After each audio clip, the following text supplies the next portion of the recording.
Alicia Keys and 98.3 The Coast, the best mix. Good morning. It is music news now on the Best Mix in the Morning show, brought to you by the Whitcomb Senior Living Community. Live without limits.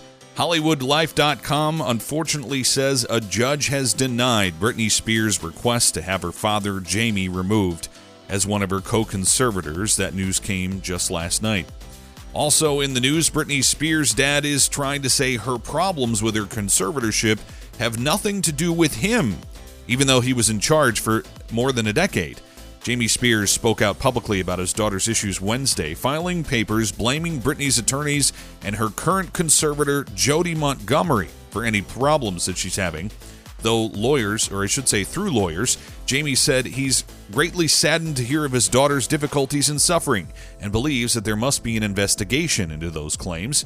In her bombshell testimony last week, Britt disputed that, saying, "Not only did my family not do a thing, my dad was all for it. Anything that happened to me had to be approved by my dad." What was Ed Sheeran doing chatting with Prince Harry in England on Wednesday? The easy answer is that they were both attending the Well Child Awards, which honors children with serious health needs who have been able to thrive at home with their families instead of in a hospital. It took place at London's Kew Gardens and was also attended by Rolling Stone's Ronnie Wood, among other British celebrities, according to the Daily Mail. The tabloid also reported overhearing Ed Sheeran's conversation with the Duke of Sussex. They say it went down like this: "Congratulations, a girl, right? We just had a little girl 10 months ago now. You're still in the trenches now. How do you manage with two?" Prince Harry responded, "Two is definitely a juggle." You might be wondering, as all of us are, aren't we in the middle of an Ed Sheeran week on The Late Late Show with James Corden, which was taped in L.A.?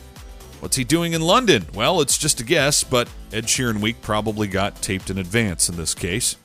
And Lady Gaga and Tony Bennett will team up one more time. The New York Post says Gaga and Tony will perform at a still-secret location in New York Friday under the MTV Unplugged banner, with the network's parent company Viacom-CBS handling ticket distribution. The 94-year-old Bennett disclosed last winter that he's living with Alzheimer's, but is still able to sing. However, his wife Susan told AARP magazine that he's not the old Tony anymore.